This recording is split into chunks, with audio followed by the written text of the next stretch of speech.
I've spent 16 years researching the fluoridation issue, first as a professor of chemistry, specializing in environmental chemistry and toxicology, and now as the director of the Fluoride Action Network. The research effort culminated in October of 2010 with the publication of this book with two other scientists, James Beck, an MD, PhD from Calgary, and Spenny Micklem, a doctor of philosophy from Oxford, a biologist, a physicist, and a chemist. Every single argument in this book is documented with the scientific literature with 80 pages of scientific references. And what has been the response to our book from the fluoridation people? After 22 months, there has been no scientific response to our book from promoters of fluoridation. And yet, they still continue to maintain that science is on their side and repeat their mantra that fluoridation is safe and effective. Thank you. Oh, I did love this notion of us sitting down and breaking bread together. I like that. I'm that kind of person. And that's why I applaud Dr. Farhan for being here. I think you've started that process, and we should continue it. When we wrote this book, it was our real desire to raise the level of this debate.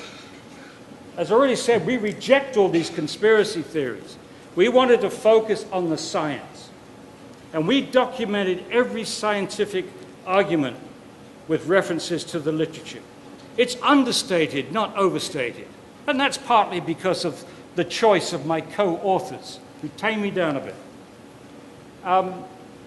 But it hasn't raised the level of debate. I think that most of the people that buy this book are already on our side. Where are the dental students? Any dental, you've got a lot of dental students here. Any of you read this book? Have any of your professors suggested that you might get the other side of this story and read this book? Or do you just get one side of this? Now, I said, I hope we would raise the level of debate, but after 22 months, there's been absolutely no attempt by the pro-fluoridation folks to respond scientifically to this. I mean, look, we've done everything that you could ask from three scientists. We're fortunate, we're retired, we're all retired professors. We have plenty of time. We reviewed the literature. We didn't overstate, we understated. We put in the caveats where caveats were drawn. And you may be surprised when you read it to see how unemphatic we are on certain things. We're emphatic on the fact that red flags are being waved and we're not behaving responsibly. But there's been no attempt to respond in kind. And so the debate is still floundering in the mud. We're still having editorial writers dismissing fluoridationists as crackpots. I resent that. I'm not a crackpot. I'm a scientist. And I pride myself on pursuing science with integrity. And one of the things which has disappointed me more than anything else, that so many professional bodies in this country are pursuing this issue without integrity. They're acting like robots. Now, I don't hold this against the dentists and doctors. I think they're fine people. But the fact is, and you know this, dentists and doctors are very, very, very busy treating patients every day. They don't have time to do what I do, which is to read the primary literature. The primary literature. And so they have to take what is given to them by the ADA and the CDC and these other bodies at face value.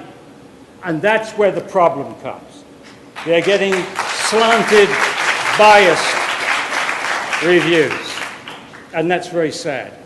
You know, if we lose integrity in science, then you can kiss public health goodbye.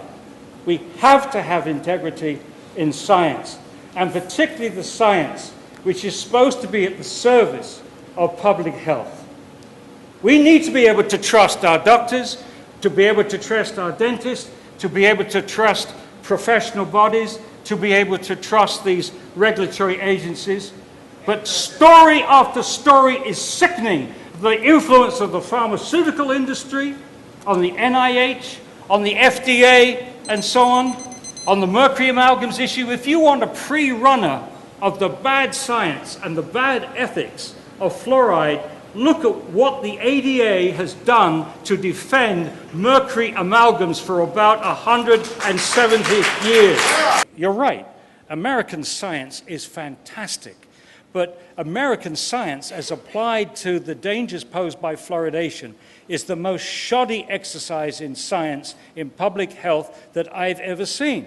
They haven't mobilized these scientists to do the most basic things. Why haven't they? They know that about 50% of the fluoride that you take in each day accumulates in your bones. Why haven't they monitored the fluoride levels in people's bones throughout the United States as a function of how long they've lived in a fluoridated community? We've got practically no data, nor urine levels, nor blood levels.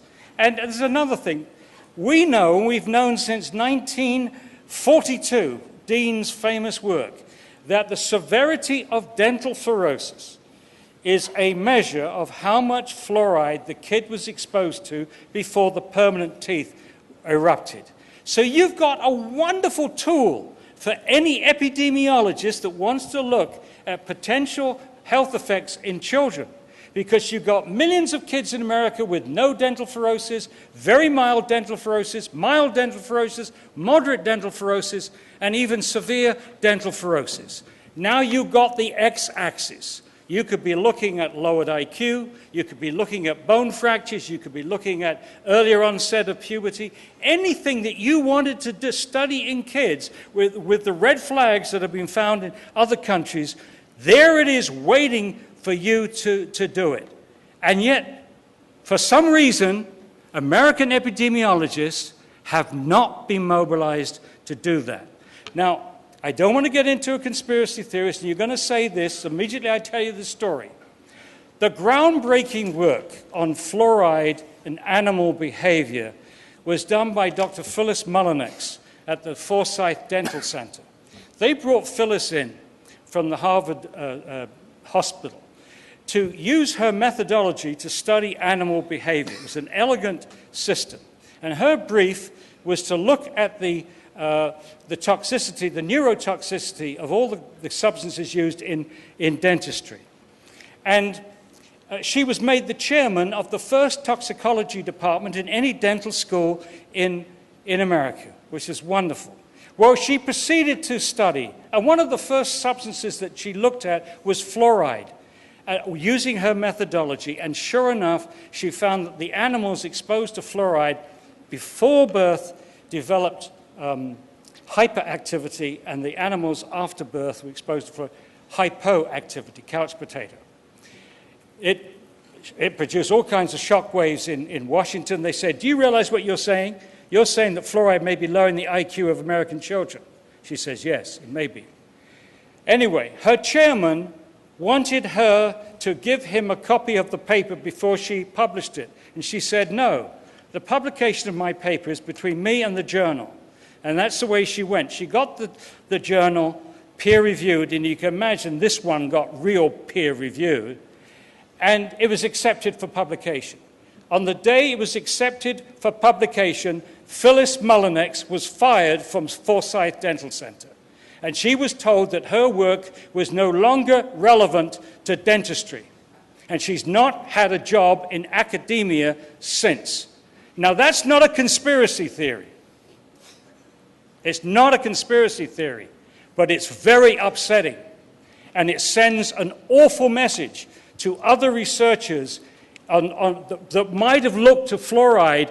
Don't get involved with this issue. It's like touching a live wire. It's going to be the end of your career. And I'm hoping that the Harvard meta-analysis, being so respectable, will break open now the doors, and other researchers will start to look into this subject in the United States.